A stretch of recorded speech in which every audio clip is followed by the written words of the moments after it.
Sir असी बंडे की एजेंसी रखी हुई है और बंडा भी असी सेल करने ਉਹਦੇ ਤੋਂ ਬਾਅਦ ਅਸੀਂ ਇਹ ਜਾਨਵਰ ਕੁਝ ਵਪਾਰ ਵਾਲਾ ਸਿਸਟਮ ਵੀ ਨਾਲ ਸਟਾਰਟ ਕੀਤਾ ਹੋਇਆ ਹੈ। ਜਿੰਨੇ ਵੀ ਇਸ ਸਾਈਡ ਤੇ ਸਾਡੇ ਕੋਲ ਜਾਨਵਰ ਬੰਦੇ ਹੋਏ ਨੇ 4-5 ਸਾਰੇ ਸੇਲ ਵਾਲੇ ਨੇ। और ਉਹਦੇ ਤੋਂ ਇਲਾਵਾ ਕਿਸੇ ਨੇ ਗੋਸ਼ਤ ਵਗੈਰਾ ਲਈ ਕੋਈ ਜਾਨਵਰ ਲੈਣਾ ਹੋਏ ਜਾਂ ਦੁੱਧ ਵਗੈਰਾ ਲਈ ਕੋਈ ਭੈਂਸ ਵਗੈਰਾ ਜਾਂ ਗਾय ਵਗੈਰਾ ਲੈਣੀ ਹੋਏ ਤੇ ਅਸੀਂ ਉਹ ਵੀ ਲੈ ਕੇ ਸੇਲ ਵਗੈਰਾ ਕਰਨੇ ਆ। ਗੋਸ਼ਤ ਲਈ ਵੀ ਜਿਹੜਾ ਅਗਰ ਕਿਸੇ ਨੇ ਲੈਣਾ ਹੋਏ ਤੇ ਕਾਲ ਕਰਦੇ ਅਸੀਂ ਉਹਨਾਂ ਨੂੰ। अस्सलाम वालेकुम। वालेकुम अस्सलाम। सर की नाम है अपना? मोहम्मद ताहिर नज़ीर। अच्छा सर अपना इलाका बताइएगा। सर मेरा इलाका गांव संग्याल है, तहसील जफरवाल, ज़िला नारोवाल। अच्छा सर छोटी सी रिक्वेस्ट है, थोड़ा सा ऊंची बोलिएगा। अच्छा सर आप ये कट्टू का कारोबार कितने अरसे से कर रहे हैं? ये तकरीबन 7 माह से। माशाल्लाह 7 माह का तजुर्बा आपका कैसा रहा? 7 माह का तजुर्बा मेरा काफ़ी बेहतर है। काफ़ी बेहतर है जी। अच्छा सर सबसे पहले तो ये बताइएगा कि आप कट्टू के कारोबार में कैसे आए? सर ये मेरा एक दोस्त है मुल्तान वाली साइड पे, क्योंकि मैं basically assistant deputy director 17 scale secretariat में जॉब करता हूँ माशाल्लाह। वहाँ पे मेरा एक दोस्त था असिस्टेंट अकाउंट ऑफिसर, उसने ये काम शुरू किया और वहाँ से मुझे इसका जो है इंटरेस्ट पड़ा, ये शौक जो भी है। ठीक है। अच्छा सर जब आपने स्टार्ट किया था तो कितने कट्टे लेके आए थे? मैंने स्टार्टिंग पे तकरीबन 10 कट्टे स्टार्ट किए थे। 10 कट्टे? जी। तो माशाल्लाह अभी आपके पास कितने कट्टे हैं? मेरे पास इस टाइम 25 से 26 कट्टे हैं। अच्छा सर ये 25 से 26 कट्टे आपने कौन सी मंडी से खरीदे और कौन सी नस्ल के खरीदे? सर ये जफरवाल मंडी से हैं जी। और कुछ मैंने दूसरे गांव वगैरह में फिर के खरीदे हैं। और नस्ल इनकी कौन सी है? इसमें कुछ जो है वो नीली बारियाँ और कुछ यानी कि मिक्स ही हैं सारे। नीली बारियाँ और ज़्यादा जो है वो इस साइड मुल्तान वाली साइड के हैं। अच्छा सर कट्टे आपने जब खरीदे थे आपको पहले इसका एक्सपीरियंस भी नहीं था, नहीं। तो क्या आपने किसी एक्सपीरियंस वाले बंदे को साथ लिया या खुद ही खरीद लिए हैं? नहीं, ये मैंने खुद ही खरीदे हैं। खुद ही खरीदे हैं जी। तो क्या चीज़ देख के आपने कट्टे खरीदे हैं? इनकी उम्र देखते थे, वजन देखते थे या क्या चीज़ देखते थे? मैं इनमें 3 चीज़ें देखता था, एक इनकी उम्र, एक दूसरा इनका वज़न देखता था और इनकी प्राइस भी देखता था। जी। अच्छा कितनी उम्र के और कितने कितने में खरीदे थे कट्टे? ये मुझे 14 से 15 हज़ार तक फ़ी नग पड़ा है। 14 से 15 हज़ार? हाँ जी। ठीक है। अच्छा सर तब इनकी जो वजन था इनकी वो कितना था? उस वक्त इनका वज़न 1 मन के करीब था। 1 मन के करीब? जी। ठीक है। अच्छा सर अपने शेड के बारे में थोड़ा सा बताइएगा कि आपका ये जो शेड है ये कितनी जगह पे मौजूद है? ये मेरा शेड तकरीबन 2-2.5 कनाल के ऊपर है। 2-2.5 कनाल? हाँ जी। तो इतनी जगह में क्या समझते हैं आपके सिर्फ 26 ही कट्टे रखे जा सकते हैं, ये ज़्यादा भी रखे जा सकते हैं? हमारे पास जो कट्टे हैं ये सारे के सारे ओपन हैं, जिनको बांधते नहीं हैं, खुले रहते हैं। इसलिए इससे ज़्यादा अगर करेंगे तो फिर हमें मजबूरन इनको बांधना पड़ेगा। अच्छा सर जी हमें ये बताइएगा कि आपका ये पहला फ्लाक है या इससे पहले भी आपको फ्लाक निकाल चुके हैं? नहीं, ये मेरा पहला है। पहला फ्लाक है? जी।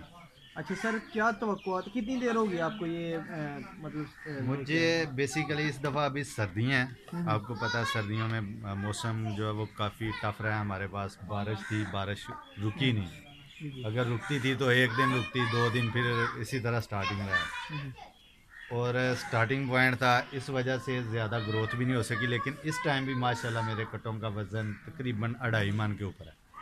2.5 मन के ऊपर? हाँ जी। यानी 1 मन के लेके आए 1 थे मन की मेरी औसत थी। अच्छा। और इस टाइम 2.5 मन से ऊपर है। ठीक ठीक। अच्छा सर ये बताइएगा कि आपके पास ये जो कट्टे हैं ये आपने क्या प्लान किया और कितना अरसा पास रखेंगे? सर ये मेरे पास प्लानिंग के मुताबिक तो ये 4 माह के लिए थे जी। लेकिन सर्दियाँ बेसिकली बहुत ज़्यादा थी, बारिश, इसलिए हम ग्रोथ नहीं कर सके। दूसरा शार्टेज रही है इस दफ़ा चारे की, जिस वजह से इसको पूरी इनकी नशोनुमा नहीं हो सकी। सर इनका खुराक का प्लान बताइएगा, क्या शेड्यूल रखा हुआ आपने खुराक इनको किस तरह हम देते हैं? सुबह 5 से 6 बजे के दरमियान खुराक शुरू कर देते हैं इनको डालना। 9 बजे तक ये खाते हैं। क्या फीड करवा रहे हैं सर इनको? इस टाइम इनको हम जवी और जवा, बरसीम यही कर रहे हैं। और सर गोश्त इंक्रीज करने के लिए कोई वंडा इस्तेमाल करते हैं? जी, एक वनडे की मेरे पास खुद अपनी एजेंसी है। कौन सा वंडा सर इस्तेमाल? हाई लैक वनडा है मेरे पास। हाई लैक वंडा इस्तेमाल कर रहे हैं। अच्छा सर फी कट्टे को कितना वंडा वो डालना चाहिए? सर फी कटे को उसके औसतन गोश्त के हिसाब से डालना चाहिए। स्टार्टिंग जो है वो करते हैं तकरीबन आधा किलो डेली का, एक पाव सुबह एक पाव शाम को। लेकिन अब काफ़ी ग्रोथ कर चुके हैं, इसलिए हम इनको तकरीबन एक कट्टे को 2 किलो सुबह 2 किलो शाम को कर रहे हैं। ठीक। अच्छा सर, ये जितनी जगह पे आप इनको खुला छोड़ा हुआ, ये तकरीबन कितनी जगह, ये शेड आपका जो है वो कितनी जगह पे मुहित है? तो मेरे पास ये जो कमरा है ये तकरीबन समझ लें 50 फुट इसकी लेंथ है और 18 फुट इसकी वेस्ट है, यानी कि 18 बाई 50 का ये है। ठीक हो गया। अच्छा सर, ये बताइएगा कि इसमें कितने कट्टे आसानी से रखे जा सकते हैं? इसमें तकरीबन तकरीबन ये जो हमारे पास खुरली है ये 30 फुट की खुरली है जी। इसकी एक साइड पे ये 20 कट्टे हैं जी जी। दोनों साइडों पे 40 कट्टे इस पे खुराक खा सकते हैं। वैसे एक कट्टे के लिए सर बता दीजिएगा कि कितनी जगह जो है वो एक कट्टे के लिए होनी चाहिए फार्म एक में? कट्टे के लिए तकरीबन जो है खुरली जो है वो 2 फुट की होनी चाहिए 2 फुट खुरली होनी चाहिए जी, अच्छा सर, ये जिसमें जो आसानी से वो खा सकते हैं। ये जो आपने फीड बताई कि एक कट्टे को इतनी फीड डालनी चाहिए, इससे एक कट्टे का डेली का आपने कभी चेक किया कि कितना वो गोश्त इंक्रीज करता है?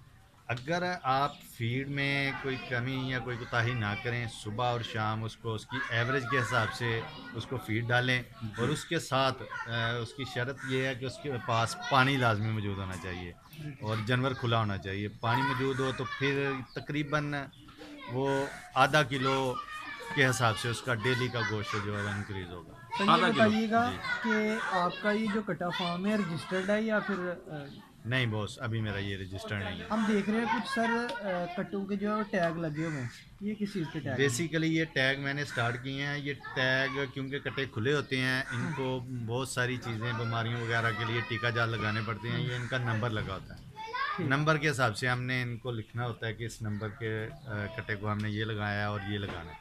आपके फार्म में कोई प्रॉपर वैक्सीनेशन का क्या शेड्यूल है सर? मेरे पास वैक्सीनेशन करने के लिए एक तो हाई लैक के खुद अपने डॉक्टर जो हैं वो आते हैं हफ्ते में 2 दफ़ा।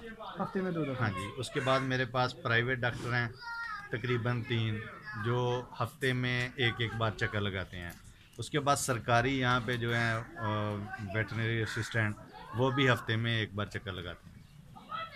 अच्छा सर, हम देख रहे हैं कि आपने 3 भैंसें रखी हुई हैं, जी। तो आप क्या समझते हैं कि भैंसों को पालना आसान है या कट्टों को पालना आसान है? भैंसों को पालना आसान। सर, क्या वजह है कट्टों को पालना मुश्किल क्यों?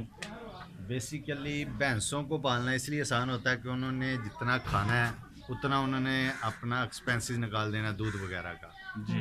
कट्टों पे आपने अखराजात ही करने हैं, इसलिए आपको मुश्किल होगा। कट्टे आपकी एक बेसिकली थोड़ी थोड़ी करके कमेटी बढ़ती है। भैंसों ने जितना खाना उतना आपको दे देना। आप पे तो करते हैं सर, फिर भी पे करते हैं, लेकिन उस वक्त तक आपके पास इतनी इनकम होनी चाहिए कि 4 माह आप उसको लगातार खिलाते रहें। इनका ये है कि आपने अगर इनको शाम को खिलाया तो शाम को ही इन्होंने आपको आपके पैसे रिटर्न कर देने हैं, उसके उससे लिए ज़्यादा। वसाइल का ज्यादा होना जरूरी हाँ है। जी, वसाइल ज़्यादा होंगे। अच्छा सर, ये बताइएगा कि कट्टों को 4 माह ड्यूरेशन जो है वो रखना आप क्या समझते हैं कैसा है? 4 माह बाद हमने देखा फार्मर वो 3 मंथ के बाद वो कट्टे सेल कर देते हैं। बेसिकली बॉस मैंने खुद वेटनरी असिस्टेंट का कोर्स भी किया है। जी जी।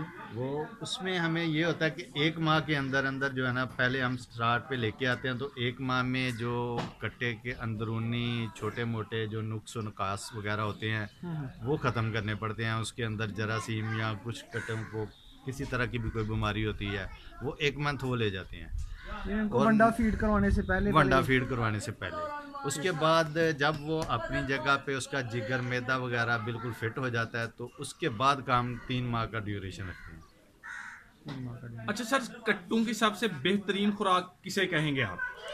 कट्टों की सबसे बेहतरीन खुराक तो बेसिकली खुश्का होगी, क्योंकि सब्ज़ चारा इस वक्त हमारे पास खुश्का नहीं है क्योंकि मौसमी असरात की वजह से खुश्के की कमी आ गई। इस वक्त सब्ज़ चारा डालते हैं और सब्ज़ चारे से जो है ना इनको मोशन वगैरह लग जाते हैं।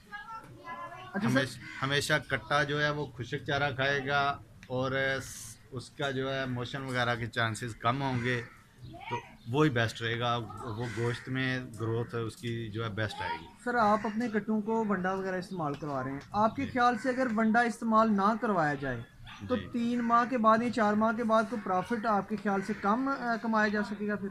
सर वो सिर्फ आप देखते हैं, कहते हैं ना, जितना आपने गुड़ डालना है उतना मीठा होगा। अगर आप 4 माह रखते हैं तो उसको खिलाते कुछ नहीं है, सिर्फ चारे पे रखते हैं, तो चारे पे जो है ना वो इतना ग्रोथ नहीं करेगा। अच्छा सर, लास्ट पे ये हमारे व्यूअर्स को मशवरा दीजिएगा कि वो कट्टा फार्मिंग करें या ना करें, अगर करें तो किस अंदाज में करें? कट्टा फार्मिंग करनी चाहिए, प्रॉफिटेबल काम है, लेकिन उसमें यह है कि पहले उसको प्रॉपर प्लान बनाना चाहिए उसका। प्लान के बाद जो है, अगर उसके पास इतने वसाइल हैं कि वो कट्टा रख के उसके अखराजात एक्सपेंसेस उठा सकता है 4 माह, तो फिर वो करे। अगर नहीं उठा सकता तो फिर वो ना करे। आपने 26 कट्टे रखे हुए हैं सर, 4 माह के कितने एक्सपेंस इसका 26 कट्टों का बॉस 1 माह का तकरीबन 1 लाख रुपया एक्सपेंसिव है। 1 लाख रुपए हाँ जी, उसमें आप चारे का भी डाल सकते हैं, वनडे का भी डाल सकते हैं, यानी ओवरऑल 1 लाख। ओवरऑल यानी 4 माह अगर रखना चाहते हैं तो 4 लाख आपके 4 पास लाख आपके पास होने चाहिए 25 से 26 कट्टों का। सर बहुत बहुत शुक्रिया आपका, आपने अपना कीमती वक्त दिया। खुदा हाफिज़।